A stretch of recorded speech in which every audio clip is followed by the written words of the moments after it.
Bon, merci. Bonjour tout le monde. Comment ça marche? Ça marche-tu, ça, ou... la... Non, c'est ça, il faut le changer. Ah, OK. Sur mon ordi? Oui. C'est-tu le mien? Ah, c'est le tien. Parce qu'il te manque ça. Ah. OK, ben je vais y aller ici. Ouais, OK. Pourquoi pas, dans le fond...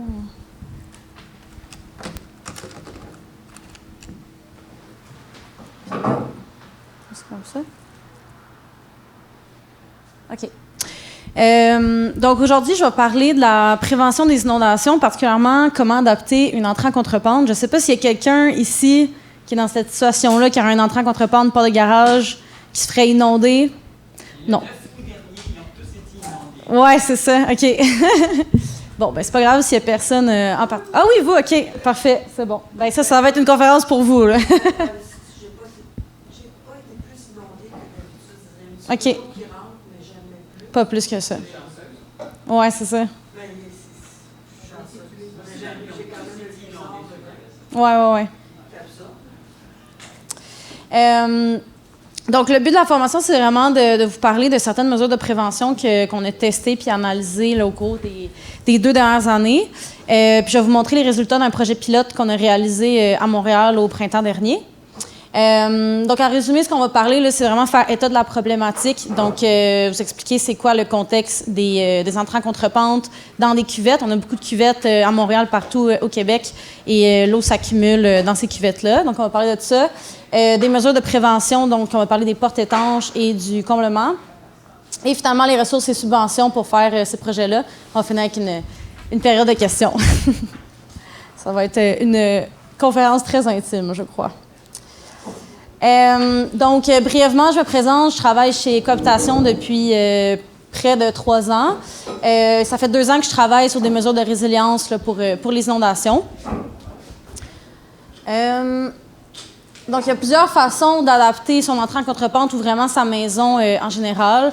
Donc, premièrement, on peut bloquer l'eau à l'extérieur du bâtiment avec différentes mesures, par exemple des portes étanches, des murets de béton, des bâtards d'eau temporaires. On peut également réduire la quantité d'eau qui vient à notre bâtiment, donc avoir des systèmes de drainage extérieur, là, par exemple des jardins de pluie, des bassins de rétention, des comblements, c'est ce qu'on va parler aujourd'hui. Et finalement, on peut avoir vraiment des constructions résilientes pour mieux accueillir l'eau dans nos bâtiments, donc utiliser des matériaux qui ne sont pas putrescibles et tout ça. Donc, il y a plein de solutions. Aujourd'hui, on se concentre vraiment sur les portes étanches et le comblement. Donc, un peu sur la problématique, si vous avez été au courant des nouvelles, justement, du 9 août dernier ou des dernières inondations qu'il y a eu, toutes les villes au Québec sont affectées, je dirais même toutes les villes dans le monde. On a vraiment une recrudescence des inondations, justement, à cause des changements climatiques. On est bien au courant de cette problématique-là.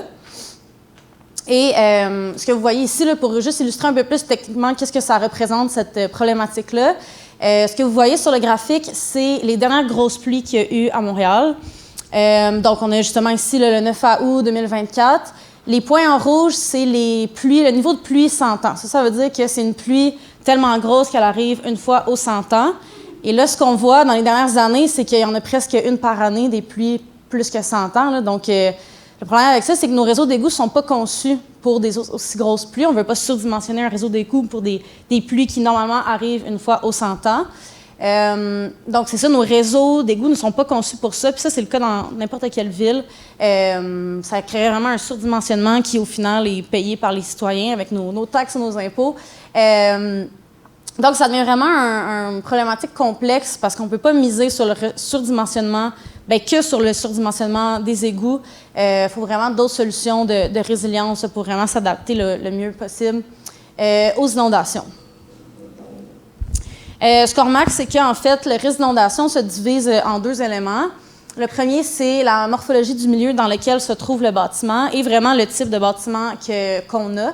Donc, ce que vous voyez ici, c'est une carte de la ville de Montréal, qu'on peut voir des anciens cours d'eau. Fait qu'en mauve, c'est les anciens cours d'eau. En bleu, c'est des anciens marais ou des cuvettes où l'eau va s'accumuler. Et dans le fond, c'est qu'on a construit carrément par-dessus ces cours d'eau-là. Donc, encore aujourd'hui, bien qu'il y ait des bâtiments, l'eau s'accumule dans ces points-là, dans ces points bas-là qu'on appelle des cuvettes. C'est ça. En plus, bon, évidemment, une ville, c'est très minéralisé, donc ça contribue au phénomène de ruissellement. Et ce que vous voyez ici sur la photo, c'est un cas d'un projet pilote que je vous parlais justement, qu'on a réalisé au printemps dernier. On le voit très bien, là, la rue descend vraiment, puis il y a vraiment un creux. Et à droite, il y a 4 habitations avec des entrées en contrepente. Et eux, là, ils étaient inondés à répétition. Et dans le fond, il y a un parc ici qui a été construit il y a environ une dizaine d'années, mais qui n'a pas été construit de façon résiliente. Donc, toute l'eau des rues avoisinantes puis l'eau du parc se déverse dans ces 4 entrées-là. Puis les gens se retrouvent là, avec environ ça d'eau devant leur maison. Puis ça, c'est... oui? C'est quelle rue? Ça, c'est la rue Saint-Timothée, dans le quartier Ville-Marie. Ah, OK. Ouais. Donc, c'est ça. Donc, au printemps dernier, ce qu'on a fait, c'est qu'on a testé 4 portes de garage étanches chez eux. Et c'est ça que je vais vous parler un peu plus tard.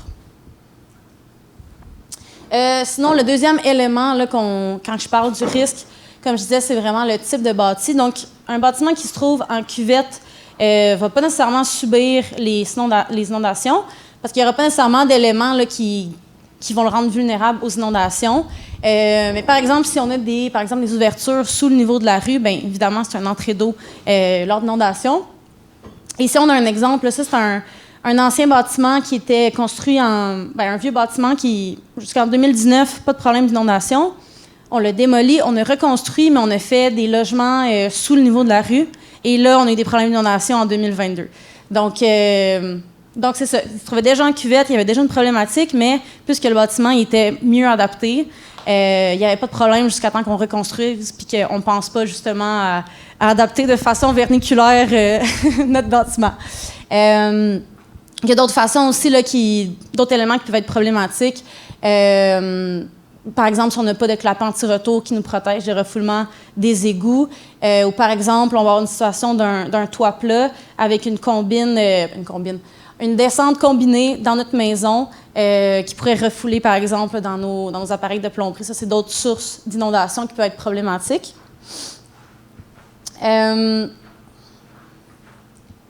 Bon. Alors, je vais vraiment rentrer dans le cœur du sujet qui est c'est quoi les mesures qu'on peut installer chez nous pour justement se protéger contre les inondations si on est dans un bâtiment comme je présentais qui est à risque. Donc, la première mesure, c'est les portes étanches. Donc, de façon très simple, on vient remplacer la porte de garage ou la porte d'accès au sous-sol par des portes étanches. Le but, c'est vraiment de venir bloquer l'eau à l'extérieur du bâtiment, vraiment avoir une barrière physique qui va empêcher l'eau de rentrer. Et ce que vous voyez ici, c'est un schéma assez type là, qu'on retrouve à Montréal et ailleurs au Québec. Quand on a un entrant en contrepente, on a souvent un puisard, évidemment, au devant de la porte pour récolter l'eau qui ruisselle dans l'entrant en contrepente. Et souvent, ce puisard-là est connecté directement à la fosse dans le garage, ce qui fait que souvent, l'eau passe sous la porte, puis bien que la porte bloque l'eau, bien, on est inondé par la fosse.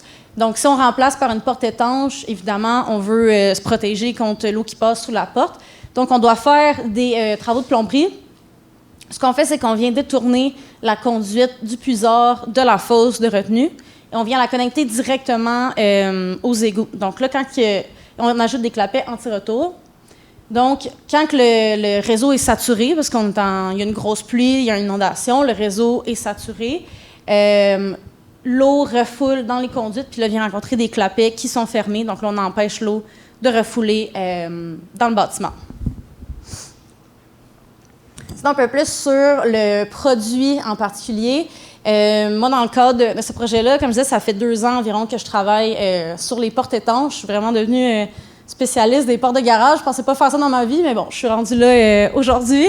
Puis dans le fond, avant de faire le projet pilote, j'ai fait une étude de marché sur différentes solutions permanentes. Il y a plein de solutions temporaires, là, justement des bâtards d'eau qu'on peut mettre ou des sacs de sable ou peu importe pour se protéger de son bâtiment, mais il y a très peu de solutions permanentes. Ça, c'est une des solutions qu'on a trouvées et qui est vraiment des portes étanches. Donc, le principe, c'est une porte faite d'un seul panneau. Souvent, au Québec, on a plusieurs panneaux, 3 à 4 panneaux, puis là, ça se recroqueville pour rentrer, pour que la porte s'ouvre. Là, on a vraiment un panneau fait d'acier galvanisé ultra résistant et l'acier est recouvert d'aluminium qu'on vient peinturer. Les portes sont également isolées selon nos standards canadiens. Et dans le fond, une fois la porte fermée, elle peut retenir une pression d'eau équivalente à 1,6 mètres d'eau, ce qui est ça peut-être. Mais ouais. Donc, c'est vraiment une quantité impressionnante d'eau que la porte peut retenir. Et une fois fermée, on dit que ça bloque jusqu'à 99% de l'eau. Puis pour l'avoir testé là, sur notre projet pilote, c'est vraiment impressionnant. Je vais vous montrer des photos tout à l'heure. Là, c'est vraiment efficace comme solution. Et un peu plus sur le fonctionnement, ce que vous voyez ici, en fait, c'est une braquette qui est attachée au bas de la porte. À l'autre extrémité de la braquette, il y a un système de ressorts. Il y a des ressorts des deux côtés de la porte. Puis ça permet, dans le fond, l'ouverture puis la fermeture de la porte. Et ce que vous voyez peut-être pas très bien, là, mais ici, il y a une cornière. Dans le fond, la porte vient dans son cadre quand elle est livrée. Et dans le cadre, à l'intérieur, il y a une espèce de cornière. Donc, quand on vient fermer la porte, le joint d'étanchéité de la porte est comprimé contre la cornière intérieure. Donc, c'est ça qui assure l'étanchéité. Et là, ce qu'on voit ici, c'est le travailleur qui est en train de remplir tous les espaces possibles de calfeutrant. Donc, c'est vraiment bien scellé. Puis, dans le fond, c'est assez simple d'installation. On enlève la porte standard. Puis, dans l'ouverture, la même ouverture, on vient insérer la porte et son cadre. C'est ça, dans l'ouverture. Oui. Est-ce qu'on peut reculer une auto là-dessus ou ça va tout détruire le sol? Oui, on peut reculer une auto, oui. Ouais. Parce que j'utilise mon garage l'hiver. OK. Mais oui, on peut. Ça va pas. Non, c'est ça. Bien là, ici, on voit, c'est le seuil est en acier. Ça, c'est de l'acier vraiment épais là, qui peut porter de grosses charges. Mais aussi, généralement, ça va être en béton. Donc, en béton, il n'y a pas de problème pour la voiture. Donc, c'est ça, pour les portes étanches. Au niveau de l'entretien, là, ça, c'est souvent une question qu'on a. C'est quoi l'entretien d'une telle porte? C'est assez semblable à une porte standard. Dans le fond, c'est de regarder, d'inspecter visuellement à chaque année si la porte est en bon état, si les joints sont en bon état. Puis si on prend soin, on graisse les rails, tout ça, on parle d'une durée de vie de 30 à 40 ans. Puis honnêtement, c'est vraiment robuste là, pour l'avoir vu. C'est de l'ingénierie allemande. C'est vraiment solide. C'est vraiment un produit là, qui est solide. Puis c'est ça, on dit 30 à 40 ans, mais en fait, si on en prend soin, ça peut être même beaucoup plus que ça, en fait, la durée de vie. Et bien, il y a une garantie par le manufacturier et l'installateur.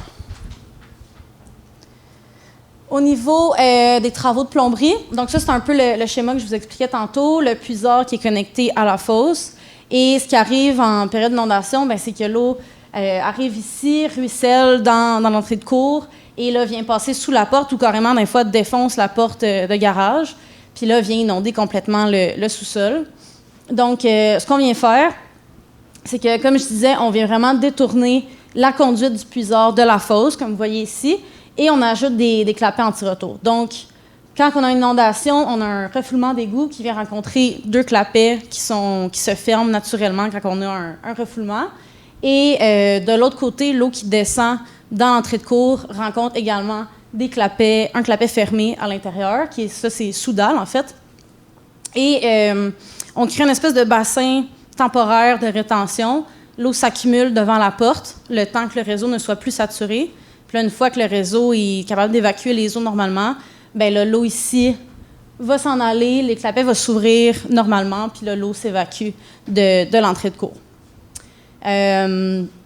Donc, c'est ça. Sinon, les travaux de plomberie, ça comprend évidemment d'inspecter la plomberie, savoir où sont les tuyaux, briser la dalle de béton, détourner la conduite, ajouter des clapets et finalement réparer et finir le béton. Je vais vous montrer un petit vidéo pour vous expliquer un peu plus le fond. Le voyez-vous? Oui.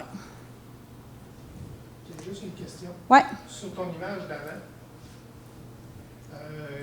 quand ton eau est en avant de la porte de garage, puis là, les pluies diluviennes sont arrêtées, comment ton clapet fait pour ouvrir si tu as une pression dessus?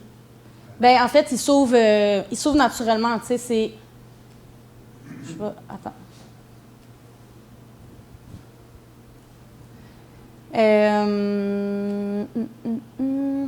Dans le fond, c'est que le clapet, quand l'eau s'écoule ici, dans ce sens-là, puis qu'il n'y a pas d'eau qui refoule ici, le clapet, il laisse couler l'eau. Il va pousser sur l'autre sens, OK? C'est ça. C'est que quand l'eau arrive de ce sens-là, le clapet se ferme.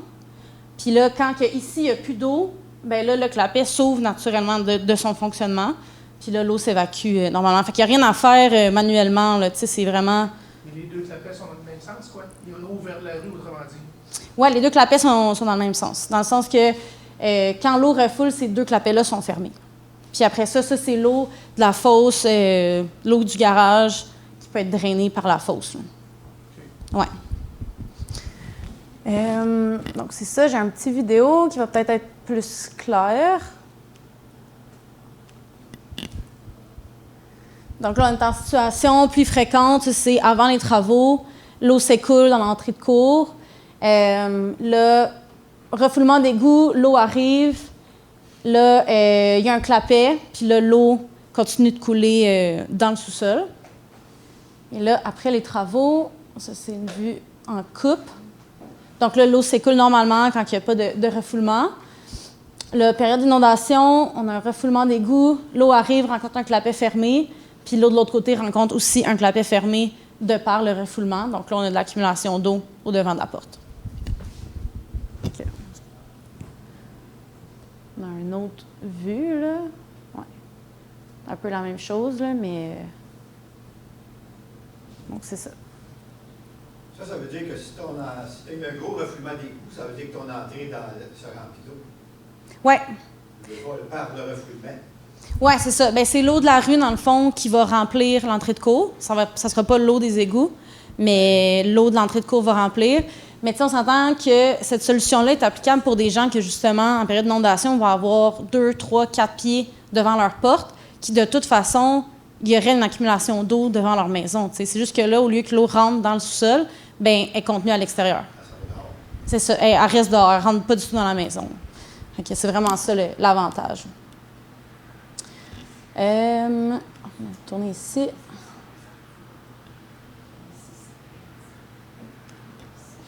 Donc, un peu plus sur le projet pilote qu'on a réalisé. Donc, comme je vous disais, on a installé 4 portes de garage sur la rue Saint-Timothée.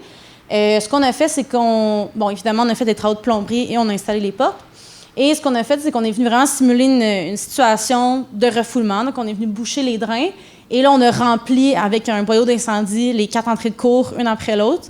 C'était un peu stressant, mais on savait que c'était un produit qui était éprouvé en Europe. Et dans le fond, l'eau est vraiment venue en haut des murets.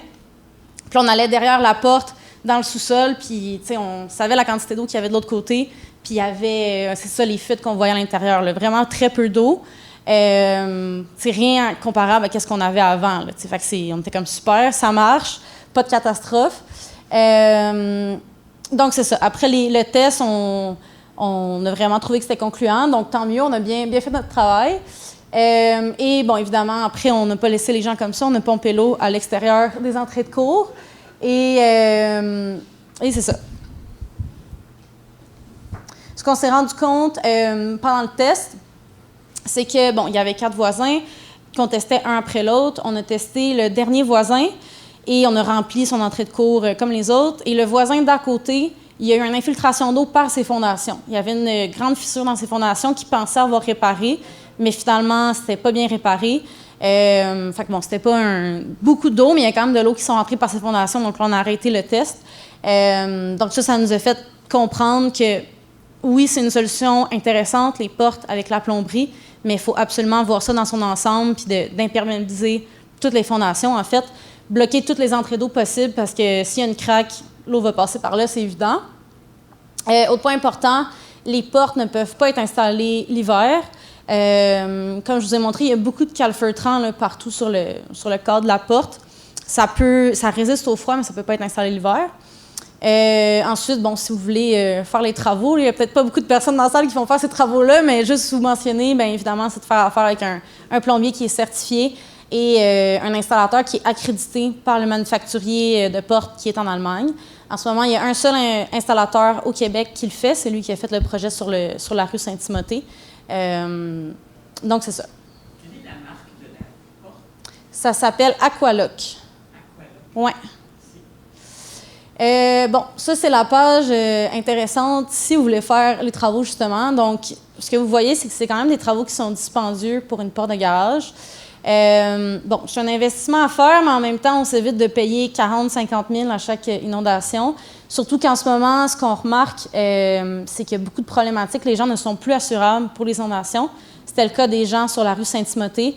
Ils avaient tous perdu leur assurance. Puis suite aux travaux, il y a au moins un des résidents qui a retrouvé son assurance. Les autres sont en procédure de retrouver leur assurance. Donc, ça, c'est un bon point aussi là, pour la mesure. Donc, un peu le détail des coûts.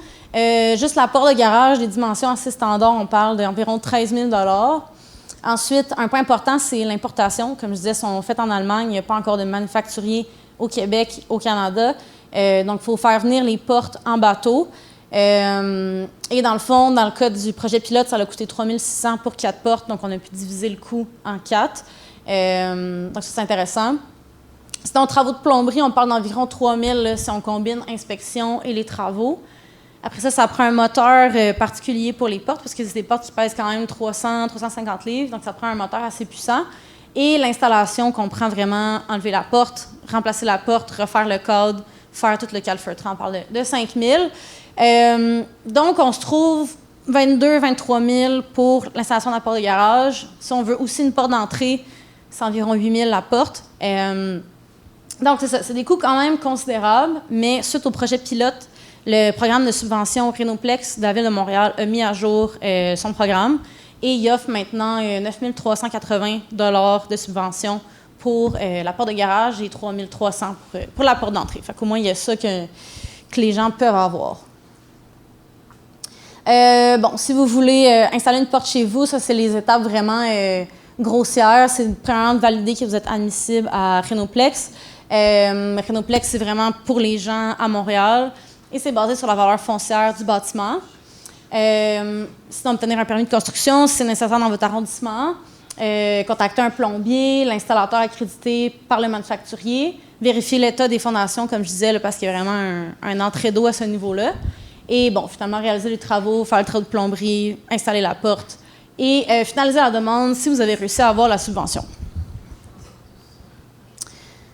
Donc là, on rentre dans la deuxième mesure de résilience que je vous présente aujourd'hui, qui est le comblement.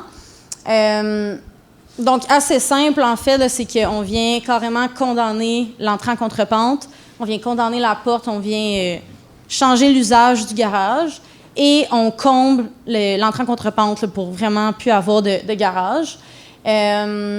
Si on veut faire des travaux comme ça, bien, c'est vraiment de voir avec la municipalité parce qu'il peut y avoir des contraintes au niveau architectural puis des règles d'urbanisme en place. Donc, c'est de voir avec la municipalité, contacter un architecte pour faire des plans et devis. Encore une fois, on peut s'inscrire au programme Rénoplex si on est admissible. Il y a une subvention aussi pour ça qui est offerte par la Ville. Puis sinon, c'est vraiment assez simple là, dans le sens qu'on enlève la porte, on construit un nouveau mur de fondation qu'on étanchéise le plus possible. On ajoute un drain français si on n'en a pas déjà un. On retire le pavé qui est dans l'entrée en contrepente. On condamne le puisard qui est au-devant de la porte et on remblaye l'entrée de cour. Un point important, c'est qu'on veut faire une pente vers la rue pour vraiment éloigner l'eau le plus possible du bâtiment. Et ce qu'on fait également, c'est qu'on veut créer un espace de drainage d'eau le plus possible. Donc, on ne veut pas mettre de l'asphalte, par exemple, sur le nouveau volume qui a été créé, parce que là, on vient détourner la problématique vers la rue, envoyer encore plus d'eau vers la rue puis causer des problèmes à nos voisins. Évidemment, c'est pas ça qu'on veut. Donc, soit qu'on vient ajouter de la végétation ou du pavé perméable pour permettre le drainage de l'eau dans la surface qu'on a créée.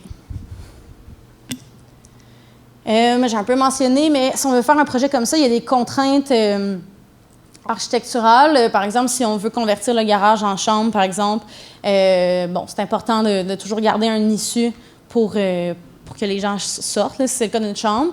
Au niveau municipal, à Montréal, généralement, quand on a une entrée en contrepente, on a un droit acquis de stationnement qu'on peut perdre en fait en faisant un comblement parce qu'on n'aura plus les dégagements nécessaires avec la rue pour créer un stationnement. Donc, c'est de valider avec la municipalité si c'est quelque chose qui peut être fait, d'avoir toujours un stationnement. Sinon, au niveau des coûts des travaux, ça s'est basé sur un projet à Montréal qui a été réalisé en 2022, qui a été mis à jour pour tenir compte de l'inflation. Pour les coûts des travaux qui comprend vraiment faire le mur de fondation, le remblaiement, puis l'espace vert qui est créé, on parle d'environ 17 000 de coûts de travaux. À ça peut s'ajouter des honoraires d'ingénieurs en structure et même d'architectes, donc environ 2 000, là, tout dépendant du projet. Donc, un total d'environ 20 000 pour les travaux, mais encore une fois, on a une subvention de Rénoplex de 9 900 $. Donc, on vient quasiment payer la moitié des travaux, qui est assez significatif. Ça, c'est d'autres variantes de compléments ou de mesures de prévention. Donc, ce qu'on voit en haut, c'est une situation où les gens voulaient garder leur accès au sous-sol, mais se protéger évidemment de l'eau de rentrer dans le sous-sol. Donc, ce qu'on a fait, c'est on a créé des murets de béton pour vraiment contenir l'eau à l'extérieur. Et ce qu'on voit, c'est la pluie du 9 août, ben on s'est vraiment protégé là, contre l'inondation. Fait que ils ont fait leurs travaux à temps. Sinon, les deux photos en bas qu'on voit, c'est un comblement partiel. Donc, on avait une grande porte de garage et un accès au sous-sol. On est venu combler la porte de garage, puis on est venu créer des murets de béton et un escalier qui monte et qui descend pour avoir quand même accès au sous-sol. Ça, c'est d'autres solutions possibles. C'est ça, il y en existe tout plein, mais ça, c'est quelques-unes si ça vous intéresse. Sinon, au niveau des recommandations, mais comme je disais, si vous faites un comblement, c'est d'ajouter du pavé perméable sur votre entrée de cour là, pour vraiment drainer le plus possible d'eau puis aider le réseau puis votre quartier. Une autre mesure générale, là, si vous avez un sous-sol, c'est de surélever les électroménagers. Si vous avez un petit volume d'eau qui rentre dans le sous-sol, bien, au moins vous n'allez pas avoir à changer vos électros. Sinon, c'est d'ajouter des clapets anti-retour. C'est pas mal commun maintenant dans la nouvelle construction d'ajouter des clapets anti-retour, mais c'est pas tout le monde qui en possède. Fait que là, en période d'inondation, ça refoule dans les appareils de plomberie puis au sous-sol, puis ça fait vraiment des gros dégâts. Donc, c'est de protéger son bâtiment de cette façon-là. Les clapets, de la même façon, il faut vraiment les entretenir régulièrement, les nettoyer pour s'assurer qu'il y a un bon nettoyage. Et évidemment, dans n'importe quel sous-sol, là, c'est vraiment d'assurer une bonne ventilation là, pour pas favoriser la moisissure. Un peu plus sur les ressources et subventions disponibles. Donc, j'en ai parlé un peu. Il y a plein de subventions là, qui ont été rajoutées avec le programme Rénoplex. En ce moment, il y a juste Montréal. Idéalement, il y a d'autres villes qui vont commencer à offrir ces mesures-là parce qu'on s'entend qu'il y a plusieurs villes qui sont touchées par ça. Là, juste Laval, Longueuil sont vraiment touchées par la même problématique. Mais pour l'instant, c'est Montréal. Donc, comme je disais, les portes étanches et des subventions. Il y a également d'autres... si vous avez un très petit volume d'eau, par exemple, qui rentre dans votre bâtiment, peut-être un dos down devant votre entrée de cour, c'est suffisant pour retenir l'eau. Puis sinon, il y a plein d'autres mesures pour les clapets, vous pouvez avoir de l'argent aussi. Donc, voilà. Je pense qu'on a pas mal fini. Dernier point, je voulais juste mentionner qu'en ce moment, avec la Ville de Montréal, on est en train de tester un programme d'accompagnement. Donc, le programme d'accompagnement, le but, c'est vraiment supporter les gens dans la réalisation de leurs travaux de résilience. Donc, vraiment les suivre là, dans leur processus d'installation de portes ou de comblement.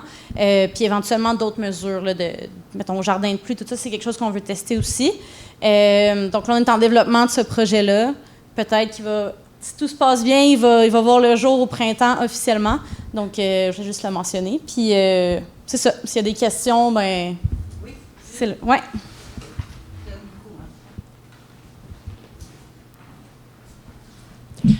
J'aimerais savoir, est-ce que vous êtes c'est vous qui faites la réparation avec ce type de porte de garage? Vous êtes la seule entreprise qui fait cette... Moi, en fait, je ne l'ai pas précisé, mais moi, j'ai été mandatée par la Ville de Montréal. Mon organisme Écohabitation a été mandaté par la Ville de Montréal pour faire la gestion du projet, donc pour faire l'étude de marché sur les portes, puis pour gérer l'installation des 4 portes à Montréal. Mais moi, je ne suis pas la fabricante. Le fabricant est vraiment en Allemagne et l'installateur est à Laval. Donc, moi, je suis vraiment comme une coordonnatrice, là, si on veut, mais... Merci. L'installateur c'est quelle compagnie? Ça s'appelle les portes JPR à Laval. Les portes JPR, merci. Ouais. Ouais. Ton installation que tu as montré tantôt avec un mur de béton pour Ouais. garder la descente. Excuse-moi. Bon. Ton installation que tu avais montrée tantôt avec un mur de fondation pour garder l'accès au sous-sol, est-ce que tu as prévu la protection contre le gel-dégel? Honnêtement, ça, c'est pas une mesure qu'on a développée tant que ça. C'est plus des photos à titre d'exemple. Et qu'est-ce qui est possible de Ça, faire? là, Ouais. à gauche, en haut. Oui, c'est ça. Parce que là, c'est beau être étanche, mais Ouais. dans quelques années, si tu ne l'as pas protégé contre le gel, ta fondation va craquer, puis elle va lever, puis là, tu vas te ramasser avec des fissures, et là, l'infiltration d'eau Ouais. va recommencer. Oui, c'est ça. Bien, moi, ces travaux-là, en particulier, je les ai pas suivis. Ça, c'est des exemples qui nous ont été donnés. Mais j'imagine que les entrepreneurs qui ont fait les travaux ont pensé à ça. On se le souhaite. Mais oui, c'est sûr que c'est quelque chose à considérer dans des travaux de ce genre-là.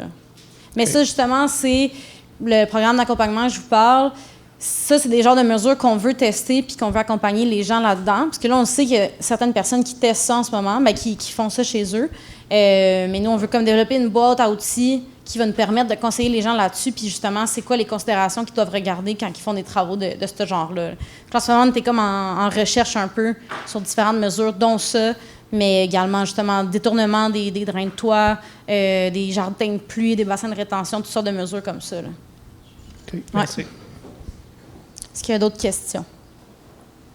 Moi, je pense qu'on peut te remercier pour...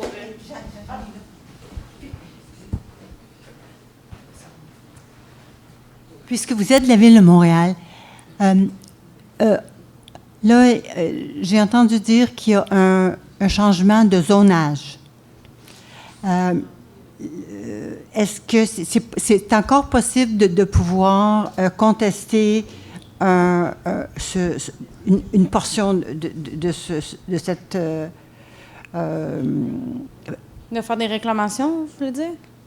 Période d'inondation? non, contester dans la carte d'inondation. Oui, ils ont fait une nouvelle carte, là. C'est nouveau, mais c'est Ouais.